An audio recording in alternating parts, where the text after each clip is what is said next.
for the services business of IBM, and which is primarily an infrastructure services business. And as part of that, she leads a kind of a big team, which is a global team that she kind of provides support from the HR point of view. And lastly, we have Santosh. Santosh is the CEO of Scrum Start. He comes with very rich experience in the GCC world. So, and right now also as part of his role, he's working with a lot of organizations, even in US, to set up their innovation center in India. So, and I think he kind of sets up the whole team. So definitely, he's the best person to talk about the innovation, plus how do you really kind of manage this large kind of a team. So it's kind of great to have such a senior panel member here. And so let me kind of start with giving my perspective on the kind of a role of technology. But before that, what I'll do is maybe I'll talk about based on the, like as I said, I mean, we keep meeting different industries, and we get the chance to meet a lot of business leaders. And one thing that really comes up is as a top priority for all the business leaders is the digitalization. And I mean not digitization, but digitalization, which is basically moving the organization towards the digital at an integrated level, not just at a one function level. So this becomes the top priority. And when we say digitalization, it is all about making sure that the communications and the decision makings between the customer, vendors, employees is all happening digitally. Correct? That's what we mean by digitalization. Every kind of an interactions happens over digital. Now, when we say that is across all the stakeholders, then the employees becomes the kind of a major stakeholder of this whole process. Employees at the center. And so that's where the role of HR function comes up, because HR's leaders are doing their best to connect employees with other stakeholders, and doing their best to make sure that the employees are engaged, are productive, and in their best of the health. So let me talk about some of the data points that I saw through it. So there was a survey that was done by PwC late last year. And in that, the questions was asked to the 600 leaders in the HR across continent. And the question was what are the key challenges that we see that is primarily driving the tech adoption in the HR? And if I talk about the stats, then 58% of leaders said that finding, attracting, and retaining talent is the topmost priority. Right? So the focus is on getting the talent. Then 43% of the leaders said developing people to reach their full potential becomes the next priority. So all about learning and development. 42% of the leaders said improving the employee experience.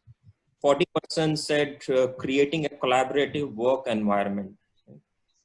And then 38% said the overall workforce planning, and 34% said ensuring the well-being of the employees, the diversity and the inclusivity. Right? So I think these are the broad areas where most of the leaders across different organizations globally are worried, where they are looking for help from the technology to kind of help them. So I think in our discussion today, we will kind of speak around these topics and then get insights from everyone on how they are seeing technology adoption around this area.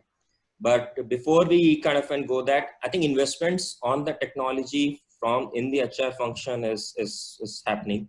And again, the data point that I got was there is an approximate $300 is being spent per employee per year on the technology. So which is I think is a good number. And 75% of the companies are planning to increase their spend, which is again gives a kind of a clear-cut mandate that I think digital technology has become the most important element for every HR leader. And out of this, 50% of all the new investments in the technology will happen in the talent acquisition, improving the employee experience, and the career development tools. Right? So these are the three broad areas where HR leaders were looking to spend. So let me kind of also say that, I mean, while this stats were pre-COVID, but the post-COVID also, I don't think the scenario has changed anything in terms of the focus for the HR leaders to kind of adopt the technology. I think what I see is, I mean, it has even become bigger and bigger. So I came across one more survey which was done post-COVID, and again the results were very kind of similar. So around 35% of the people said that 75% of the overall HR function will get digitized, or it is digitized. Then more than 40% says the 50 to 75% of the HR functions, HR areas will get digitized. Right? So it's kind of an mandate is very clear. Now, and again, I mean, as I said, I was interacting with a lot of business leaders, and during my discussions over the last 3 months, let me just say it's specific for the last 3 months, what I have heard from those leaders. So the three broad areas that I've heard from them is always number one is coming up as an employee health and safety. I think the post-COVID time when every HR leader is trying their best to make sure that the employees are in the best of the state. So the employee safety is coming out of first. Then the next is coming up with the collaboration between the employees so that they are able to work in a team environment, right, sitting that at their home. And then the third is employee engagement. I mean, everyone is working in their silos. So how to keep the employees engaged, motivated through the technologies so that they are in a positive spirit. Right? So these are the three broad areas what kind of, and we heard from those different business leaders. And specific to the safety, let me say that, I mean, so since we work with also a lot of startups who provide the different digital solutions to the companies. So the solutions that being talked about one was the social distancing compliance. Right? So with the current kind of an scenario, I mean, I think some of the offices have started. Now, when the employees go to work, how do we ensure that employees keep a safe distance between themselves? And even if they accidentally come closer to each other, there is a way for them to get to know so that they become more cautious and then they are better prepared for it. Then I'm also talking to a lot of manufacturing companies, and there the health of the worker becomes extremely important. Workforce is not available right now. Right? I mean, not many people are back to work. So how do we ensure that we provide the right environment for the worker to kind of to be in a good health? And for that, one of the solutions that everyone is talking about is remote health monitoring of the workers. So workers are working in a very kind of an isolated areas. They work in a harsh environments. So there are solutions, digital solutions, which are available, which are basically sensors, which gets embedded in PPE or personal protective equipment of the worker, and they remotely transfer all the data 24. I mean, whenever the worker is working, remotely the data is given, and then if at any point of time, and this data is basically around the health, like the body temperature, the environment there, humidity, blood pressure, heart rate. So all of these parameters gets transmitted remotely. And at any point of time, if there is any change in the parameter, like blood pressure increase or there's a fever that the worker is getting, and an automatic alert gets issued to the supervisor or a manager so that the timely action can be taken. So just a kind of, and these kind of systems are coming through, and all of these are happening through the technologies, the emerging technologies. The key technologies, what I am seeing in going into the adoption of AI as definitely is there. Then we have cloud. I think more than 75% of the all the technology applications in HR is on cloud. Analytics and big data has a big role to play, right? So Mitch talked about the amount of data we have. I mean, 80% of the data is still not used, and Mitch, I think that was a great stat. So So how do we kind of bring in analytics and the right solutions for this? And then the IoT, especially around the solution which I talked about on the worker safety. I think that's all gets enabled by the IoT. So I think these are the key technologies that I see.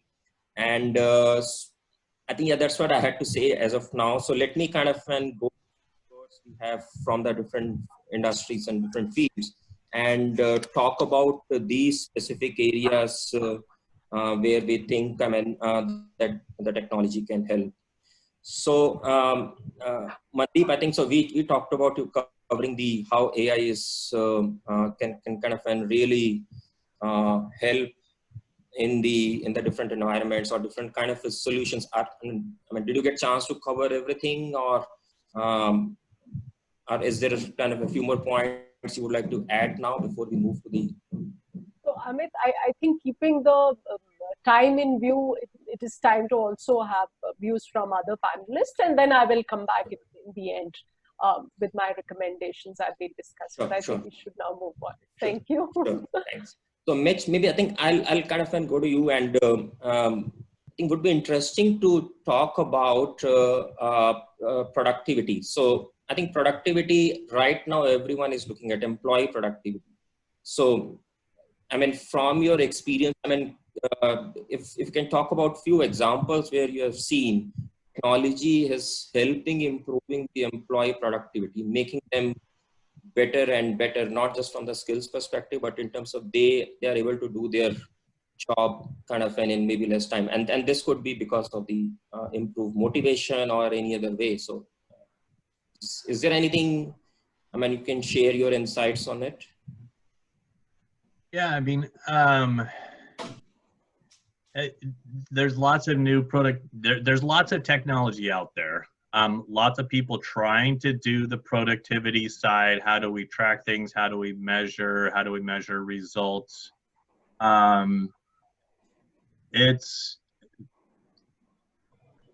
think there's a challenge. I kind of go back to what I've already just shared on this whole idea of, are we doing productivity from an individual contribution basis or from a team contribution basis? I've been spending a lot of time recently supporting Cisco Systems, which has done a huge push towards team performance, team development. How do we do, they've been using a lot of tools from Marcus Buckingham and Ashley Goodall around pulse surveys that really measure team and team performance, how people like working on the team and support each other. It's been working very, very well. And I think the more data we sort of use for team performance and productivity, I think the better. Oh, great.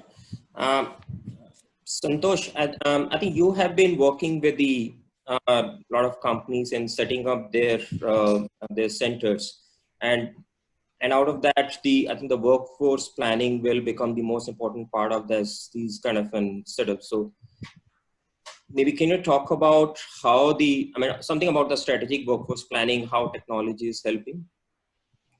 So thanks. Good morning, friends, and happy to be on the panel. So, if you really see what's happening in today is we are working in a global market, and what it means is today that your customer could be anywhere, and we need to really address your customer needs. And if you really see how the business are operating is typically they build their business plan around the customer needs. They come out with products, services, and solutions. And as from an HR perspective, what is driven from the business plan is all your strategic plan in terms of ensuring the right people with the right skill at the right place, at the right time, and at the right cost, right? So it's very imperative in terms of helping. So HR is helping with these in these areas to build the capability and capacity for a company. And today the talent is no more working locally, today depending upon the industry. So first and foremost, what happens when you look at any strategic workforce plan, it depends upon the industry, because each industry has different ways of operation. It also depends upon the organization at what level it is, whether it's a startup or whether it is mature. It also depends upon the geography from where it operates, because there are in certain countries there are very there are restrictions in terms the way the data is stored, the way the talent has to be acquired, and all of that. So keeping in mind, so typically what happens in the strategic workforce planning is we look at all of these pieces and try to enable the business. Now earlier, and each business has its own life cycle, and at the same time, certain business have demand fluctuation. To give you an example, like in a retail business, which I was part of earlier, 80% of the business comes in the month of October to January. And so you need to plan your entire supply chain prior to that. And there the workforce planning plays a very important role. Now, as I said, each country is in a different level of maturity and each organization is different. So it also depends upon the investment capacity of an organization in really investing in the technology tools for HR. So today, any business would like to be lean, agile, and fast so that they are able to turn around fast to meet the market requirements. And there, tools which enable HR, it could be the HRMS tool or the workforce planning tool. So everything boils down from a business plan. It comes to the org structure. From the org structure, we really work on the type of manpower we need, and then from there we define the compensation ranges and all of that. So this typically goes in to be a big piece which contributes to the strategic workforce planning. Having said that, each country has its own working conditions. Like in US, the notice period is 15 days, whereas in India it could vary somewhere from 30 days to 90 days. So when we are looking at strategic workforce planning, we need to keep all of these factors, and the factors are not only internal, it's also external. But the workforce planning typically, what really matters is the skills that is required to really enable the business and to achieve its business objectives. So there are many tools that are used depending upon the size and shape of the organization, which enables HR to provide the data or the insights to the business basis which they can take the decision. Because earlier it was more of growth phase, so many of the developing country, the challenges are different because there is so much of change happening, and today change is global. So typically the business is looking at insights from HR at a very rapid pace so that they are able to take decisions whereby they are able to transform and meet the customer needs. So there are tools which are used by HR, like for org structure there are MS Visio which is available. There are Workday like ERP systems which helps organization to really capture the data, be it the compensation, be it the skill, uh, even the talent acquisition piece, which I think some of the panelists said that today most of the companies are investing in talent acquisition as well. So even talent acquisition, because if you hire a wrong person, it really puts the organization in the back foot by at least a couple of months, right? And so it's very imperative when you really look at hiring the right talent, you use the right tool. And today there are many tools in the market which are helping organizations to really, it is helping organizations to hire the right talent. And these tools are AI ML enabled, and typically there are algorithms which are used on the back end so that the decision making is as far as possible, because at the end of the day the tools work on data, and the more data you have, the more accurate you are able to get the results. And so what I'm trying to highlight is today organizations are really looking at investing in strategic workforce planning tools so that they are able to get the insights required for the business to move their business ahead and meet the customer demands. Sure, great, thanks. I think, yeah, great points, especially I think around the talent. I think there is a kind of a big focus and coming in, and for the strategic planning, that's of prime importance. So let me go to Shikha. Shikha, let's move and talk about the another important topic about collaboration, correct? So I think collaboration is becoming important day by day, especially in the current environment. So I think from that point of view, I mean, we have seen few kind of solutions coming in and then kind of helping, but overall would be great to kind of get your insights on how some of the organizations are doing better using technology. Shika, you're on mute.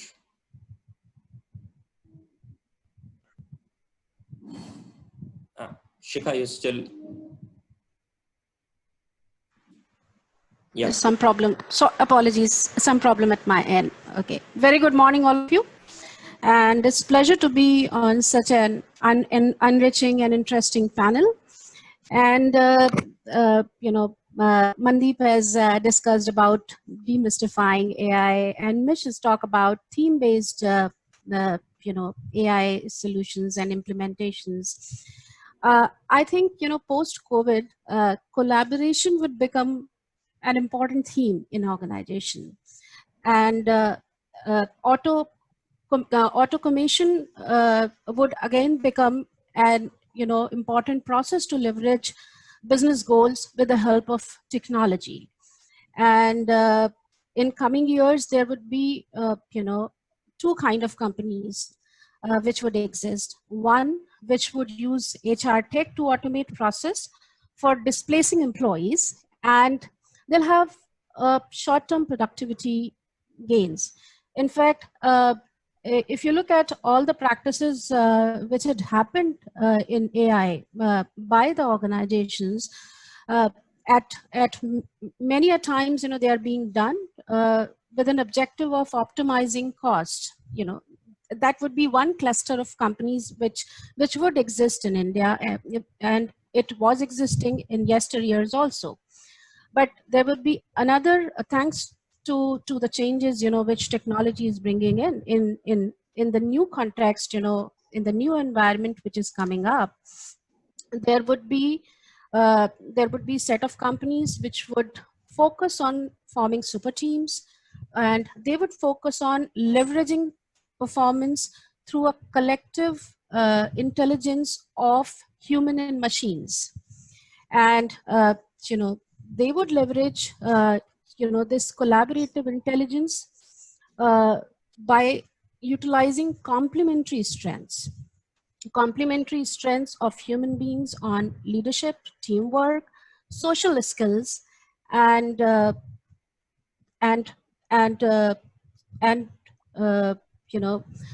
AI would be focused on basically speed, agility, and quantitative data skills. So what comes naturally to people can be a very, very tricky thing for technology, and what comes straightforward to machines would, like analyzing gigabytes, it would be easy for any computer to do that. So this context is so important because business require both. You need both kind of capabilities. You need human capabilities, and you need strong data analytical capabilities, in the current context and in the future context. And hence, value of collaboration would be immense factor in driving business performance. And I think, there are, few principles which would be driving, this entire phenomena. And those principles, if companies adopt, they'll be in better shape to increase collective intelligence within their organization. And the first principle is, they have to reimagine their existing business processes, and they have to embrace experimentation and employee involvement at each stage. And to do that, there has to be a responsible data collection process, because any tech implementation is a failure. We all know it from, I know it from my experience of working in last 20 years on mid to large size HR transformation projects, using a lot of technologies, that they fail because data collection process is not appropriate.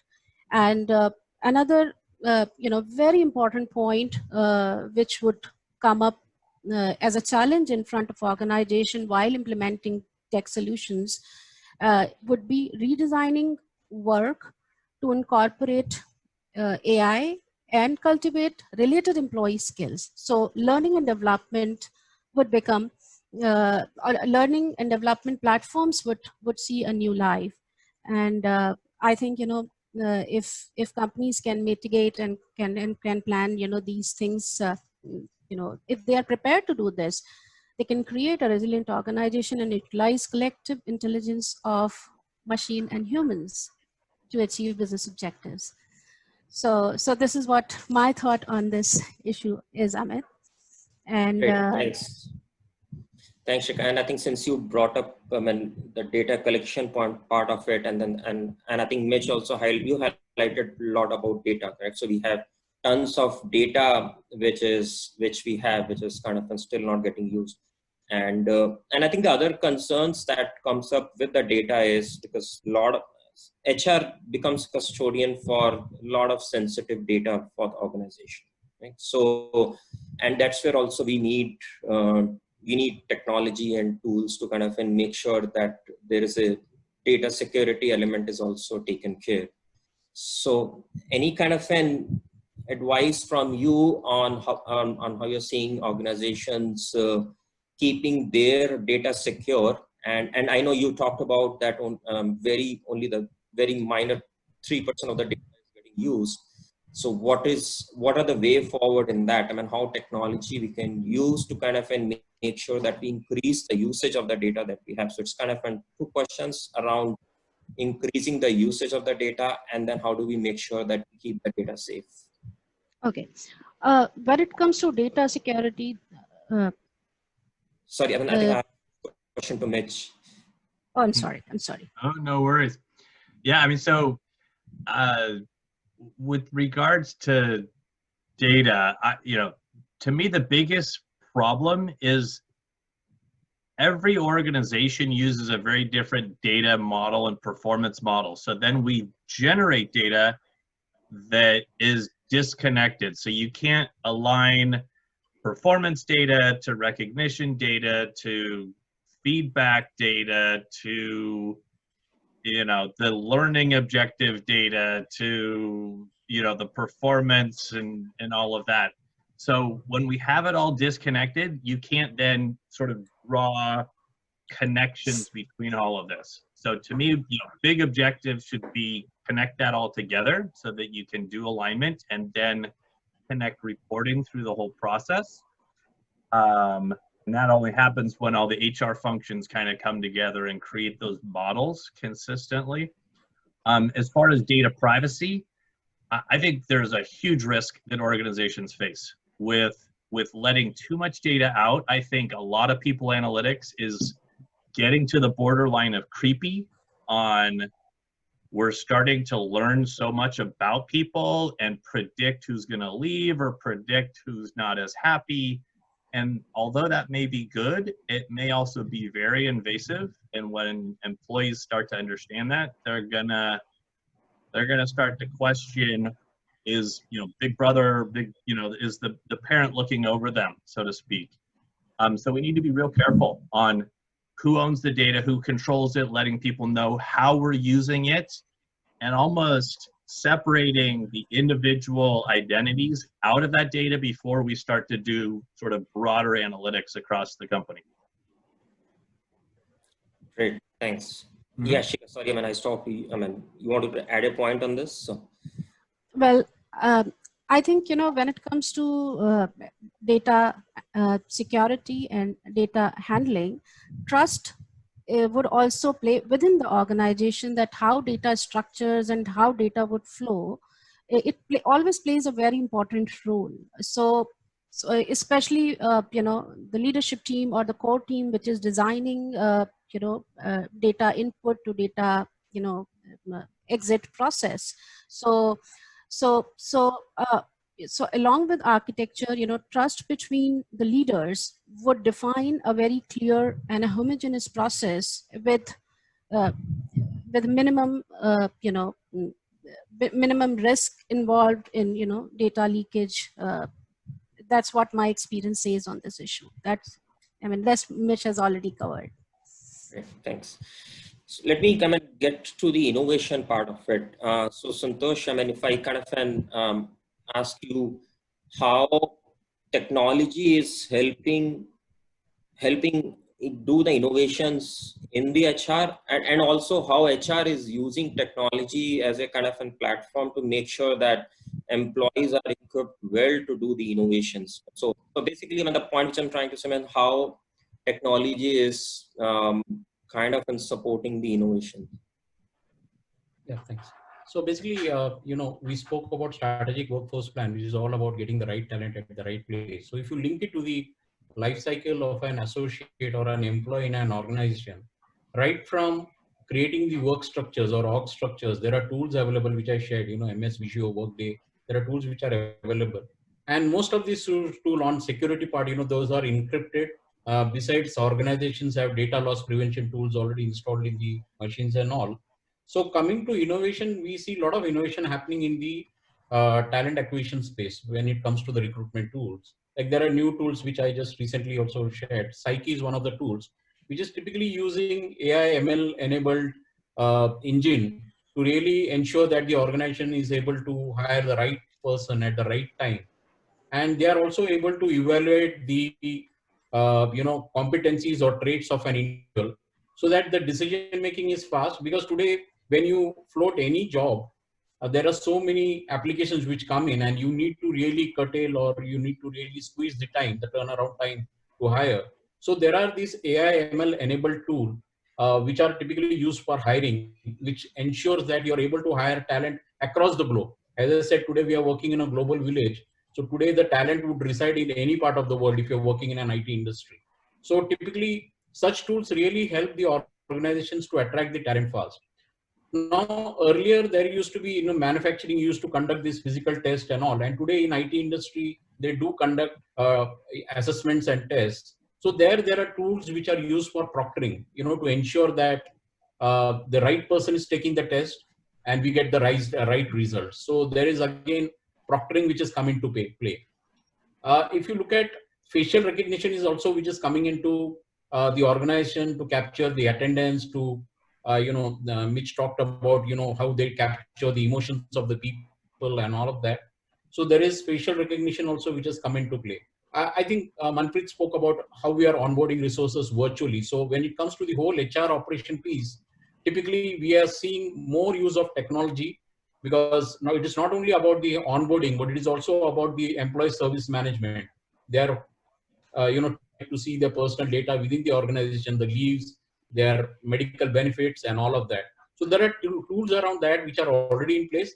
As I said, it depends upon the size of the organization, but we have seen now even small companies have started investing in technologies so that all the employee experience, the data resides. But Mitch covered in his presentation that today the employees would like to see their data, and typically organizations are moving towards that to ensure that the employees are able to manage their plans personally within the organization. So the next piece, once you onboard the associate, it is more about talent engagement, and there are a lot of collaboration tools. Slack is something that we heard one of the panelists sharing. Besides that, what we have seen is like today we are all connected on Zoom, or maybe there are different platforms, even WhatsApp and all, where we see collaborations happening. And there are companies who have invested in these performance management systems where we take 360-degree feedbacks from the customer, be from the external stakeholders, internal stakeholders. So there is a lot of investment which has also gone as far as engagement is concerned. And when I say engagement, I'm talking about rational engagement, which is all about associates' work, his career growth, and his promotions, his pay, compensation, and benefits, and all of that. So we have seen a lot of tools coming around in that area. Coming to learning and development, I think there are a lot of LMS tools that companies have adopted, and today most of the talent are also going virtually to complete certification courses and all. So these are new tools which have already come into the market, and what we are also seeing is, now we hear about blockchain in HR, wherever there are repetitive process, we hear about blockchain coming in. We hear about cloud. Now a lot of data is moving in cloud, but it depends upon the country where you are operating from, because certain countries have restriction that you cannot move the data from that geography. So we see, depending upon the shape and size of the organization and the country where they operate, there is a lot of tools available. As Mitch shared in his presentation, he shared around 15 tools that are typically used. But as I said, this could be used in a bigger organization, because we come across organizations where there are so many tools where you need to pull out the data. But organizations are really looking for, in terms of right talent with the right skill, because today the world is so dynamic that you need to plan for the future, right? And do you have the right resource? Because earlier it was just managing R2R, what we used to call recruitment or recruitment to resignation or recruitment to redeployment.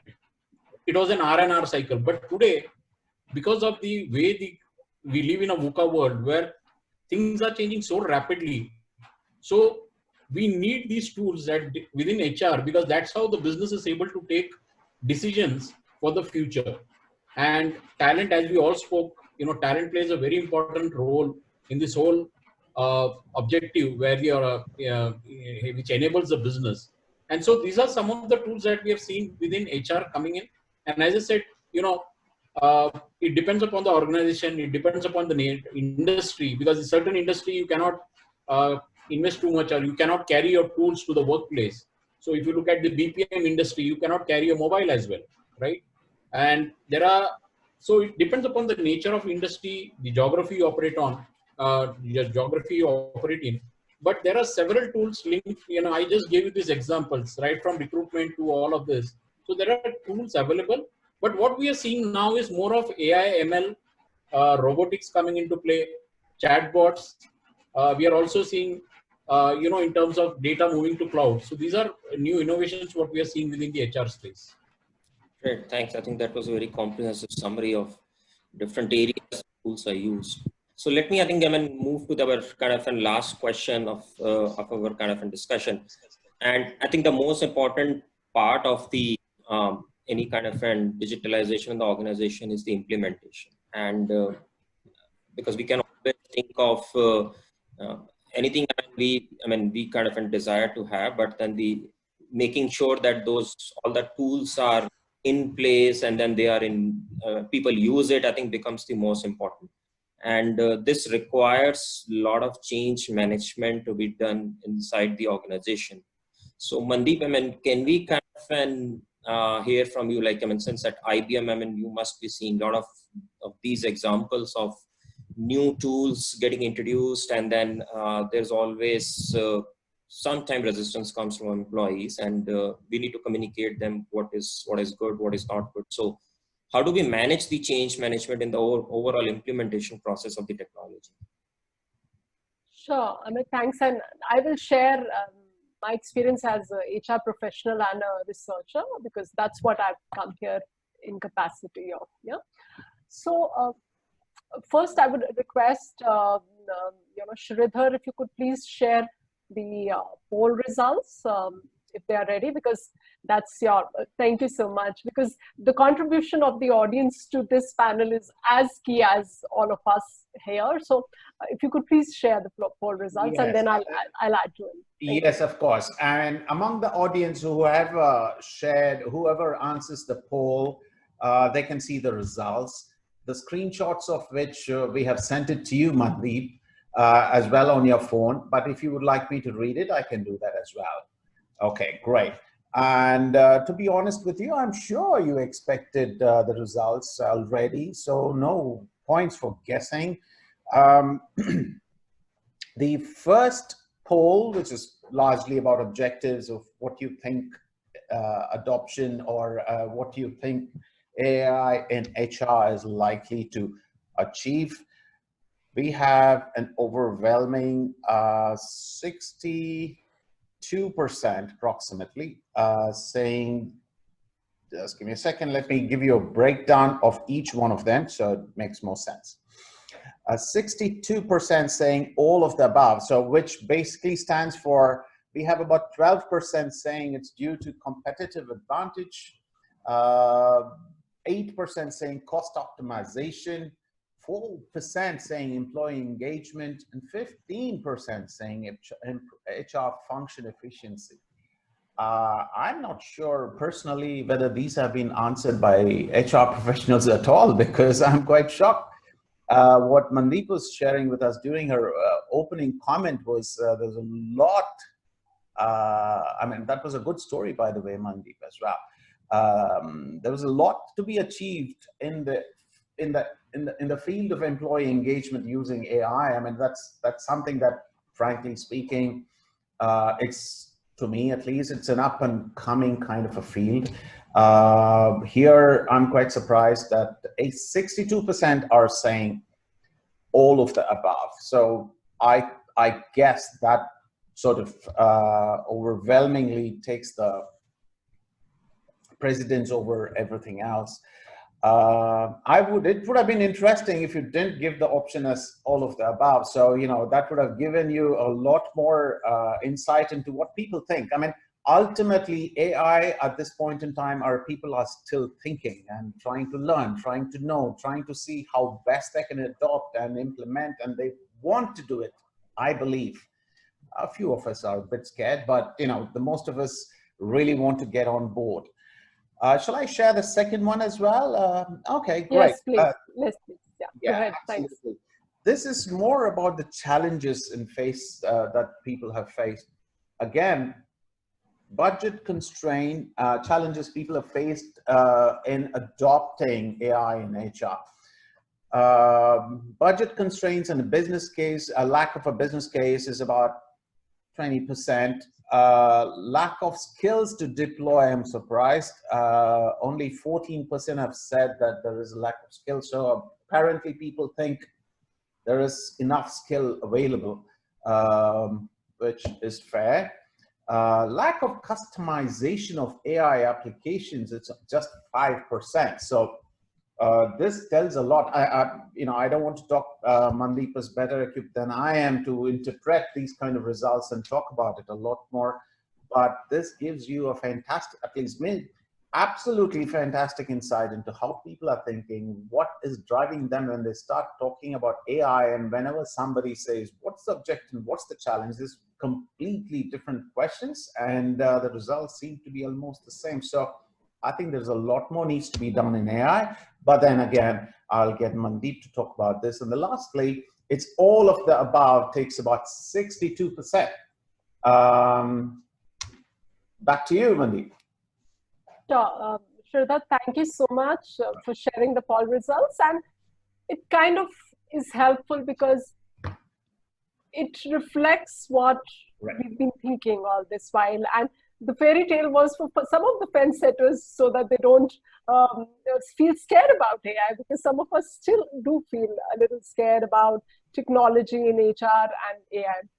So as you mentioned, and you've already read out, so I won't go more into details, you very clearly spelled out what the results are on what AI in HR would impact and what are the challenges. So I'll take a step forward on this one. Currently, especially giving a context of what do we need to do going ahead. And I'll take a leaf from experiences that we are going through currently. While in the current situation where we're going through, which none of us in our lifetimes have ever experienced, I think the gap which was felt most was in terms of not being able to meet and see each other as employees, as teams. So that coffee in the cafeteria, that smoke outside, that drink on a Friday evening, or that team dinner on an outing, or that gossip session at the water cooler, they've all gone out of the window. So what people have done instead, and that's what the need of the day is. There are happy Fridays wherein teams log in with drinks in their hands and just enjoy that drink. There are town halls in which families also participants, and even pets can participate because they're part of your families, and they are going through what you are going through. They are partnering with you while you have made your home your office. As such, everybody is at home, be it the grandparents, you yourself, your children, or your grandchildren, depending upon which category of age are you in. So whatever was the need of the day, we've adjusted accordingly. And that's gives us the cue when we are looking at what do we do next as HR professionals. So I would recommend that there are 3 things that we can focus on. To start with, decide where do you need to implement technology or artificial intelligence in your talent management system most. Which is your weakest link? To focus on that and to take it forward from there, because wherever it does not matter whether somebody says it's talent acquisition or someone says it's transactional HR. For you, it could be engagement, or for you, it could be performance management, or for you, it could be rewards and recognition. So identify the weakest link in your talent strategy for the organization. That's one. The second one is look at which has the broadest possible impact. Take that consequential first step, because that will give you the maximum output. And last but not the least is be aware and create awareness, because fear of change and fear of the unknown always makes us defensive, always makes us very afraid of whatever is happening around us, be it any change at all. So that's the same true for yourself or the employees in the organization. So you should be very aware of the digital technologies, make your employees very aware of it. It should be a key part of the learning roadmap for each and every employee in the organization. And for you as HR professionals, it is important to understand all these HR related technologies, know the best use cases of each aspect of HR. There is a lot which is already available on the net. We have colleagues like Mitch and Santosh who are there in the, as practitioners, and Shikha and Amit as practitioners who are doing it. And so many of us who live it day in, day out. I am available at Mandeep Kaur IBM on LinkedIn. Would be glad to be part of your network. So please do add on if you would like to. So those are areas, 3 areas that I would recommend, that you should sit back, analyze, and then accordingly charter your path or your course. So that's what I wanted to share. And last but not the least, I want to thank Shridhar, Helen, and the entire Impact Global team for giving this opportunity to contribute to this wonderful summit as such. And thank you for all my panel members for the great discussion. Thank you. Back to you, Amit.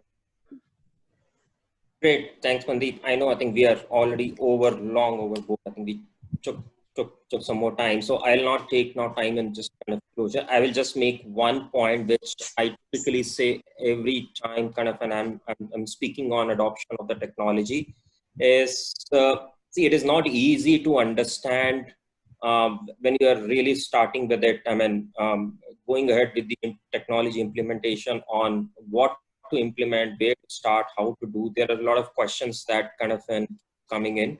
So the one approach, or basically which I say to everyone, is definitely look for design thinking as an approach to first understand the challenges what the users are facing, prioritize them, and then use that as a framework to think of what to do and how to do, because that gives tons of insights and the right insights, because design thinking workshop will always when your challenges comes out from the user point of view. So I think in all of these things, the failure happens is only because we make something, but we don't know whether users will like it or not like. So I think the advantage of starting with the design thinking is it makes sure that we have the buy-in from the users right up front. So highly encourage you to do it. I'm a strong I'm strongly believe in this technology or this approach. So please do it. There are a lot of tools which design thinking provides, which helps us in getting right set of insights. So with that, thank you all. Thank you, Sridhar and the Impact Global team for calling us here. Thanks all the panelists for sharing your insights. Thank Mitch for staying late. I think you have, it's quite a late for you. So thank you. Thank you so Great. much, Amit, Thank you. for being here. I think you had a bit of a connectivity issue when you were joining, and after you joined, I had a connectivity issue, so I could never meet you online during this panel, of course. So I just want to say thank you very much. You have very well led the panel. You laid out the objectives. You gave it a bit of a background for people to understand because it's such a vast field.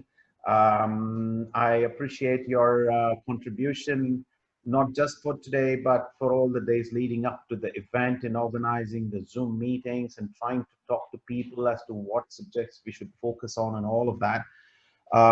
Mandeep, as usual, the storyteller, thank you so very much for being part of this. Shikha, congratulations on your new role. That's a wow and a fantastic title that you do have. Thanks, both of you, for being here. Mr. Panikar, thank you so much. You gave us a fantastic management perspective rather than an HR perspective alone, which was important for us to be able to understand what goes on in the minds of a manager, of a CEO level person who is like operating such a large organization that is focused on completely, probably significantly different geographies with different time zones. So that helps in understanding how you have all focused on transforming yourselves and your employees and your organizations and communicate with the customer. I'm sure it's a bit of a juggle for you, must have been. So we've done it very well. And thank you for being part of this panel as well. And of course, I should say a big thanks to Mr. Mitch because he kindly stayed back for the panel. I'm sure it must be, I can already see him quite sleepy. So thank you so much, Mitch, for being part of this. And I think you've got a lovely cat, I must tell you, which is still awake. So late. I'm still awake. You're all right. Okay, wonderful. I thank you all so very much. I promise that we will take some questions. Unfortunately, I just have time for one question, if you don't mind, but I would request all the panelists to please log on to the app. I would like you to answer our attendees because there are questions to be answered by experts like you is something that I would really request, because that's one of the key reasons that they come to conferences like this, and that they are able to connect to leaders like you. They are able to get your perspectives. They are able to get some guidance that Google does not give them, you know. So, so I'll just ask one question. This is actually a great question, open to interpretation. The data required in HR tech will be somewhere, and nobody knows where it is going to be, along with employees' personal data as well. Does HR tech as a function or people see compliance and regulatory measures getting involved in the future? I'm not sure what compliance, apart from data privacy law that we do have, but do you see anything else coming up, like a lawyer client privilege, doctor patient privilege, so on and so forth? Do you see any in any geography that you come up? Any one person can take this. So if you don't mind, I can take this up. So basically, you know, data privacy, most of these tools which are coming into the market, these are encrypted. And basically, they are secured, they are stored in the cloud. And basically, we have seen organizations using it at a different level. And today, there are experts available. So naturally, when HR is this tool, they are more working with the IT department to ensure the data security, the data privacy. And there are consultants also available. But the other way to look at it is, for any new companies coming up with a product, they typically share this as one of the unique features, because I think at the end of the day, everybody realizes that data is very critical. and any misuse of data will have a huge impact on the organization. So from that standpoint, I think we are well protected, and HR also typically banks on the expert of other colleagues in the organization, or they bank upon the consultants who are available to guide them on such initiatives, when it comes to technology impact. Okay, makes sense.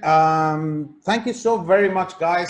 We have lots of questions. Again, my very kind request. Mitch, you can do that tomorrow, I'm sure. But the rest of you, if you don't mind, please answer these questions. I greatly appreciate it. I look forward to connecting with each and every one of you very soon. Mandeep, try and start writing a book. You're a very good storyteller.